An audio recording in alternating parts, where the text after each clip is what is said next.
NFR Extra is a weekly podcast that focuses on the Wrangler National Finals Rodeo and features icons that embody the rodeo and Western lifestyle.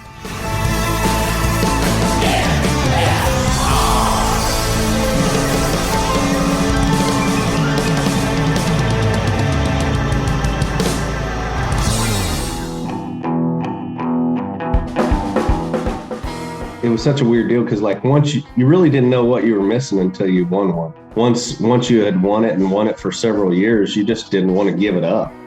In Vegas itself, much less inside the Thomas and Mack. I mean, that has a whole new meaning, you know, when I go in there and just, oh man, just the weight of what it does.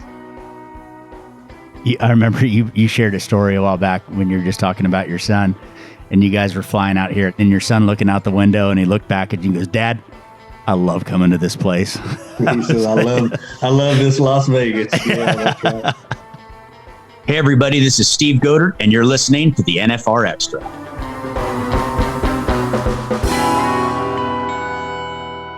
All right, Trevor, I'm Steve Goddard, and obviously Miss Brylan Bentley, so thank you for joining us here. We're going to get kicked off here with one that I'm very excited about. Anytime that you talk about breaking records and a man that is capable of accomplishing 26 times a champion, none other than $7 million in earning, Mr. Trevor Brazile. Trevor, how are you today? I'm doing great. Thanks for having me. Where are we talking to you from right now? Decatur, Texas. I'm in my office here at the barn. Very nice. Little chilly. I ran in here and didn't have time to bump up the thermostat, so I'm in my jacket. All right. What's chilly in Decatur, Texas? Oh, it's actually perfect. It's about 55. Yeah, it's like 2 degrees back in Montana, so I'm envious of you right now. Yeah, for sure. I did definitely cook him out this morning in the Las Vegas weather with the 55 degrees we have here as well. Yeah, I'm obviously bundled up because I think it's freezing in this office, and I had to turn it down for Montana man over here. Yeah, I'm on your level. Before we get really into it, what is it like to have won so many championships in your mind? Man, it's just cool because I've said it 1,000 times. I couldn't have dreamed it. I didn't, like, it would have been laughable, you know, to tell the past me any of the stats that you just read. I mean, I would have been fine with just being able to avoid a real job and make a living doing what I love. Yeah, that's something else. But when you hit a stride like that, you know, when you come onto the scene in the world of professional rodeo and start going, was there a time that it became a realization that this is going to be a big deal? I mean, the first one was huge. That was the biggest deal in my mind. And, you know, the only time that it felt like that it could be is when I started approaching Ty Murray's record. I mean, because 3 or 4, that doesn't, because I know how hard each one of them was to win and everything that goes into it. So when you've got 3, you know, Ty Murray's record at 7 seemed still so far away because I knew how hard the first 3 were to win, you know, and to just, it really wasn't until I'm a year away that I thought, man, I think I really could do this. I could get this done, maybe at least tie it, maybe pass it. And it wasn't until after that that I got even within a year of doing that it really seemed like it was a doable feat. At what point was it then, how far can I take this? What world title was it when you just said, let's see how many I can accomplish at this point? That's a good question because I don't really even know how to explain that, because it was the 8th world championship when I, you know, or 6, you know, you tie with Larry Mahan and Tom Ferguson, and 7 to tie with Ty Murray. And then when I went to 8, it was really an odd year for me because that was the driving factor for me up until that point. You know, I was just chasing the records and like just seeing what it could be done. And I really had to sit back and evaluate, like, because I know, without motivation, there's not much future. And so I can't explain it other way than it was a really weird time for me because there wasn't anybody to chase. And I'm such a fan of this sport. I never really thought of myself as like leading this thing that people may chase someday. But that time there where I've just made up my mind that I love what I do and I don't want to give this up. And it may be 9, it may be 14, but I just want to see what I can do. There was never a number after that. It was year by year. Oh, wow. I did 3 events. I wanted to try to win a world championship in all 3. And if I did that, I knew I wasn't neglecting any piece of the puzzle that I could finish the main goal, which was the all-around championships. Was it championships that drives you, or what would be, if you had to go to like, this is my motor, what is Trevor Brazile's driving force? I think I would, it was such a weird deal because like once you really didn't know what you were missing until you won one, and so it was just like, it was almost ignorance is bliss until you really knew what that felt like and the perks that come along with it.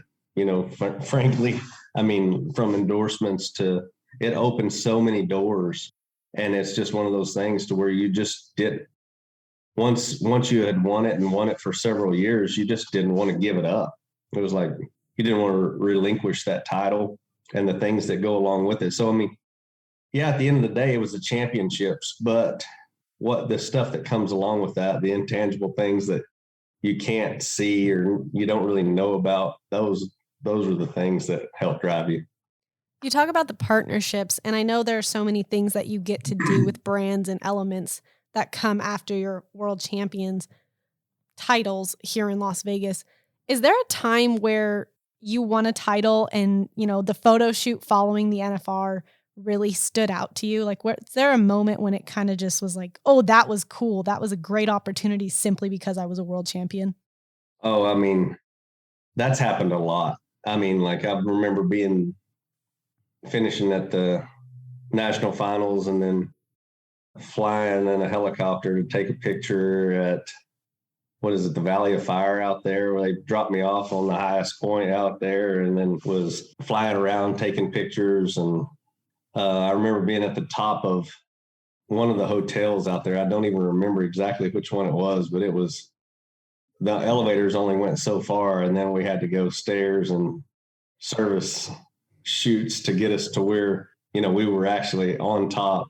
And I felt like I had to sign a lot of waivers just to do a photo shoot. But I mean, it was one of those that you don't forget. Where did Relentless come from? That's a pretty crazy story in itself. He's a good friend of mine now in the Western industry, had several companies, but they were smaller companies. And he said, I would love to, be on your shirt. And, there was whatever the market value was at the time was X, because, when you're putting endorsements on your shirt, it's like real estate. If this costs X, then it's not fair for this not to cost X. And so you just have to be real consistent when it comes to that. And his companies were a little smaller of scale at that time. And I wanted to figure out a way to do something with him. And he came up with the idea that we would just start my own brand through those companies. And he actually came up with the Relentless name. And it's been awesome, not just for me and the partnership we formed with those companies, which is the Pro Equine Group, which is still alive today. That original partnership that formed that Relentless brand, we're still great partners and enjoying the fruits of that relationship. And it's just evolved into other brands and other, categories since then. I'm going to get a little off track, and this is just a personal question that I want to ask you about because I want to hear it. But the Relentless Remuda, is making some big waves right now. You know, it's funny that you say that, because you asked me what drove me. You know, when you've done something, I rodeoed for so long, and that was just so much a part of me. I was wondering, you know, it's real uncertain times. You don't know what you're going to miss. And everybody says what a hard time they have from walking away from the sport. And I have found my passion, and now I don't feel like I ever had to leave my passion, because I'm still training and riding horses.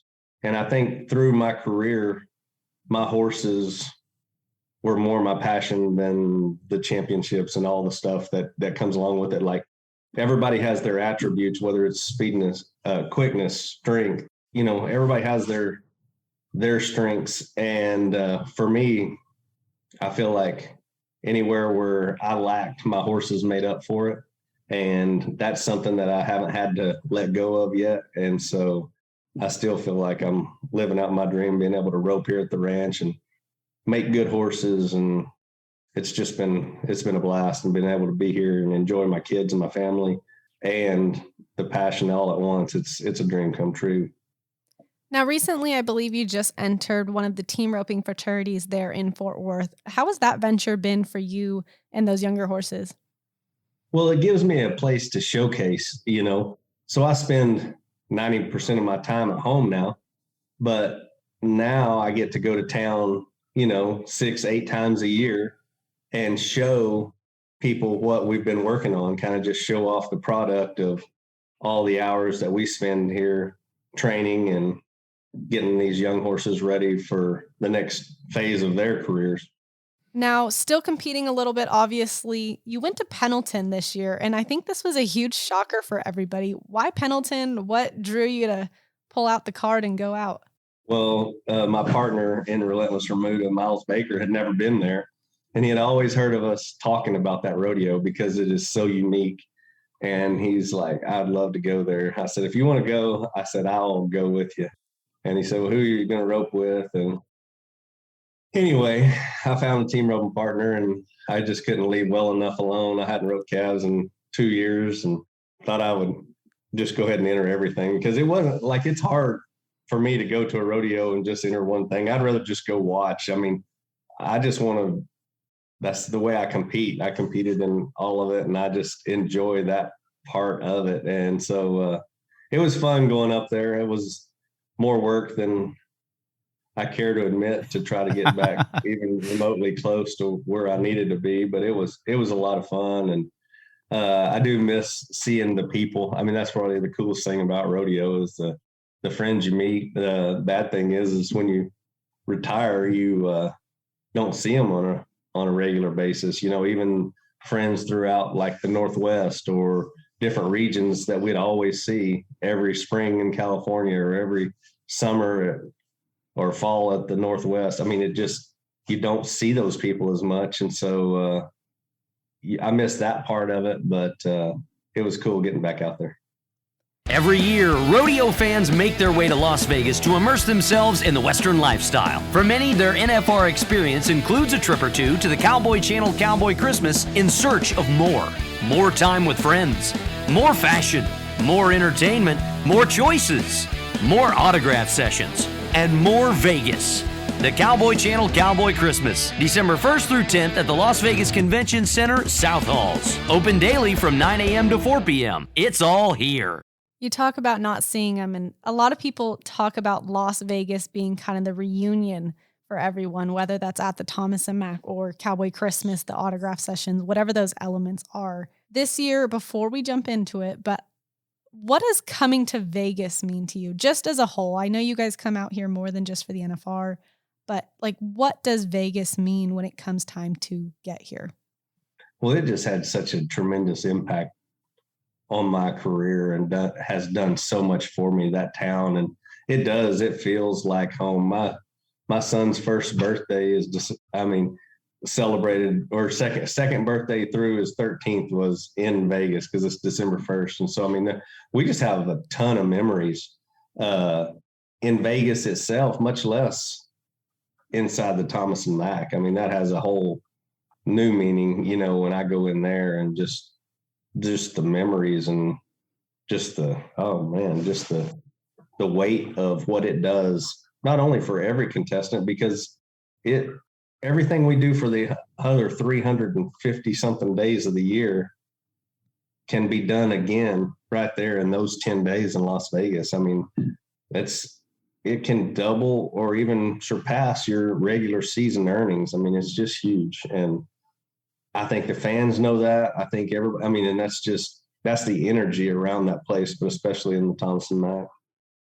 I remember you shared a story a while back when you were just talking about your son, and you guys were flying out here, and this was probably, it was the first year we did the Cowboy Christmas, so 12 years ago, whatever it was, and we had you down there, and your daughter was showing pretty much all the boys how to rope, but you're telling the story about flying in and your son looking out the window, and he looked back at you and goes, "Dad, I love coming to this place." He says, I love this Las Vegas. Yeah, that's right. I love this Las Vegas. Yeah. How is being Mr. Dad? How's football going? How's basketball? How's the kids? Yeah, man, it's amazing. It's busy. But I love every minute of it. Treston is on to his sports, and he's roping more. We're getting to go to some high school rodeos now, starting to have more to do with the horses and roping. And that's been fun for me, because that's just more time spent. Like, I love the sports, and I'll just soon go do that, but I don't feel like I can pour into it anything, because I don't have as much to offer. And so whether I don't necessarily want them to follow the same footsteps as I did by any means, but it is cool when you can, you know, actually pour into them, because when we're in football, I mean, I'm trying to get them the best help that I can get them. But I mean, I'm strictly a fan, and that's fine too. It's just a different set of shoes to wear for sure. Kids following in your footsteps, though, that's not a bad little path to be tracking on. I'd say you've done all right. I mean, it'd be pretty nice to have Trevor Brazile saddling my horses for me before I get ready to Yeah. rope. What bit is this, Dad? Come on, you know better than that. Dad, what do you want me to put on this horse? No, it is. And that's, I love the time spent, whether like I told my kids, I want you to be around the horses and to understand what it means to be a cowboy or cowgirl. That doesn't mean to be a rodeo cowboy or cowgirl, but just to respect the livestock, to know, you know, how to care for it, and to just be a good steward of all this stuff. I love the people that were around. The industry is still yes or no, sir. Yes, ma'am. No, ma'am. Like, that's all that I care that they're around, is the people that are in this industry and the values that come along with it. For all of the years, and that is so true, though, that, I mean, just the people, you talk about the people, it's like a, you know, community, a family, whatever you want to say on that deal, is there's such an intimacy in that, you know, and people that follow your career, and they have probably more access than a lot of other sports. But when you go to the Thomas and Mack, one of the most things, you said it yourself a little bit earlier on, but like the electricity in the Thomas and Mack, when you have that many people that know you, that are watching you, that are fans of you, and your fan base increasing throughout all of the years, the more you perform, the more championships you win. And when you go in the Thomas and Mack, did it ever lose any of that appeal, or did it just get better and better every year that you went? It got harder and harder. Really? I mean, I don't know if people would guess that, but I had more pressure with every world championship that I won. And I would have probably thought it would have been the opposite, because you'd have less to prove and less to prove. But the more you win, it seems like more responsibility from your fans come with it, that they kind of expect you to do this. They expect you to do that. And there's not any days off, because you might see somebody in the autograph that line that spent this much wages to come see 2 nights of the rodeo, or might just get to go 1 night to the rodeo, and they came to see you, and they want to see everything that they've thought it would be, not be let down. And so it does come with a lot of pressures, though. So would you say the last title was much harder than the first? I mean, I know they come with their own battles. Obviously, there's so much difference between them, but are the last few the harder earned ones because of that expectancy? 100%. I mean, I started to say 100%, but I mean, like, the knowledge and the wisdom and there's other things that help get you through that, and just knowing the possibilities of it all versus, so the confidence I think is tremendous, but then you knowing that how many things have to go right, and your worst year has to be better than any one person's best year that year, so it's not like you're going head to head. You're going you against anybody else in any of those categories.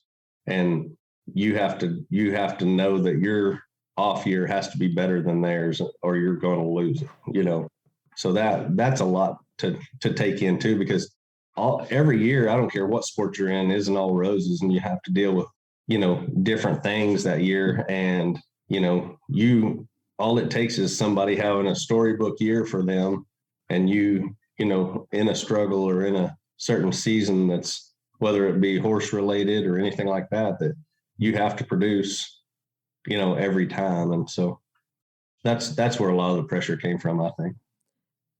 One of the 26, which one would you say was the storybook year where it just felt like nothing could touch you? You were on fire. You brought it all home. Was there a year?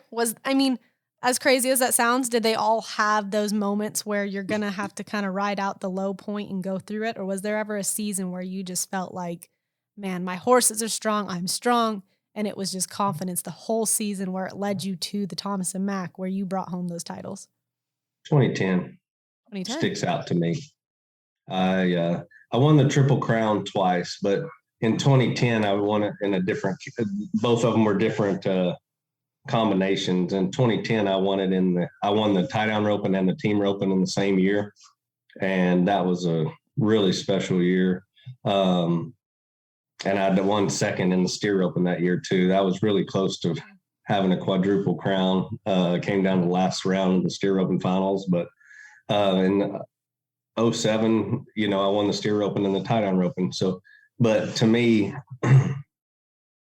knowing how hard it is to win a world championship in the tie down and a world championship in the team roping, to do them both in the same year, that was by far my coolest year. You've been an incredible champion, and of course you've got all these generations of kids that are coming up that watch you perform, and the hard work, the determination, the love, the passion, everything you put together. You've been an incredible champion, and you've proven it time and time again. And I know that these are just words and just labels, but does it mean anything when you go from saying a champion to being recognized as an icon? Oh, 100%. Because it's like it becomes Hall of Fame status then. Like, it's just different when when you're a champion, you beat your class, and when you become what they've created as the icons, it transcends any certain class. It's rodeo in general. There's been so many greats, and it's really, really cool to be in that first class and know the people that will be coming, in addition to all these things, because I'll be a fan of all of them, because I've watched and been a fan of rodeo my entire life. And so it means a lot, because I followed it close enough to where those were my heroes. I didn't follow other sports, You are going to have a moment in the Thomas and Mack dirt. The first time in a couple years, you'll be joining us back in Las Vegas in that dirt, in that said way to be recognized. What will it mean to see that banner drop in that building? Man, and this is so new. It's not like I've been out there before and I've seen them drop it for somebody else or anything. This is the first time. So who knows what that feeling is going to be like, but I just know I'm going to be really excited to be there to experience it. That's for sure. Are you excited to get to take that time to walk out in that dirt and have that moment? 100%. Yeah, no, that's, that place feels like home. That's just hallowed ground to anybody in this industry, and for good reason. It's the NFR is the NFR because of that place, to me, it's been a long time that it's there to where, those yellow panels and chutes. I mean, that's the stuff dreams are made of for a reason. You've been an incredible ambassador for the sport. And like I said earlier on, so many people look up to you. But for the young, potential, hopeful, want to break Trevor Brazile's champion kids that are out there roping the dummy and riding in the cold and riding in the heat, do you got any words of advice for the next generations? I love watching it. And I just know that I'm going to be cheering them on as much as anybody, because that's what records are for, to get people out of bed, to get people thinking that they could do more than they thought they could do if they would went out there on their own. That's what they did for me. And I hope to be that to the next generation. And, but it is going to take getting out there when nobody else does and doing stuff that nobody else wants to do, but it will be worth it. We interviewed Stetson Wright when we had the world champions come back in May, and he's a young kid on a roll and talking, and I mean, just without hesitating at all, said, well, what are your goals? And I'm going to beat Trevor Brazile's record. I want 30. Awesome. And he broke it down, and I was 30. Like, yeah, he wants 30. And I mean, it literally felt like I put my mouth around a fire hydrant. I was like, oh, you're going to do what? Like, good luck to you, sir. But I mean, it's incredible for you to be on that. And like, I mean, the coolest thing is, your position on this of being a fan and cheering those guys on and wanting the success for the individuals and for the sport of rodeo. And I think that truly describes who you are as a champion and as an icon. So, I mean, Stetson for sure. I mean, that's been so fun for me to watch. And I think he's on track.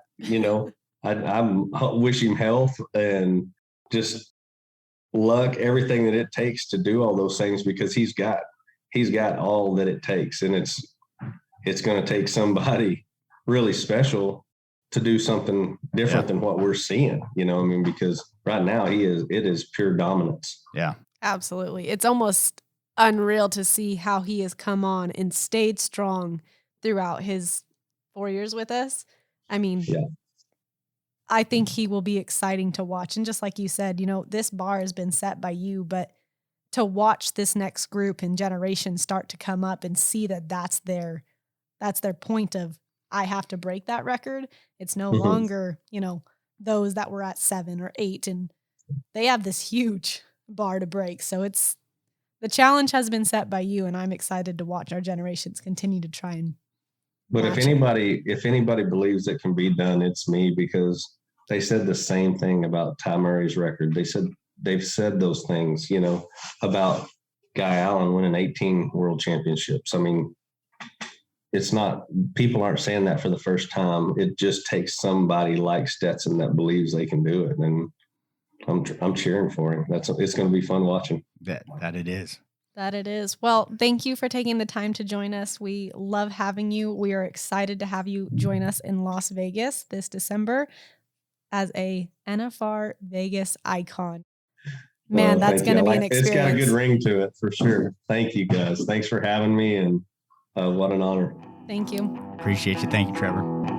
Thanks, guys. Want to experience more of the NFR? Then visit NFRexperience.com.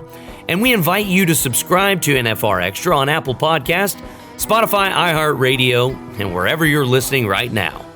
If you like what you've heard on NFR Extra, we would love it if you gave us a 5-star rating and tell your friends how to subscribe.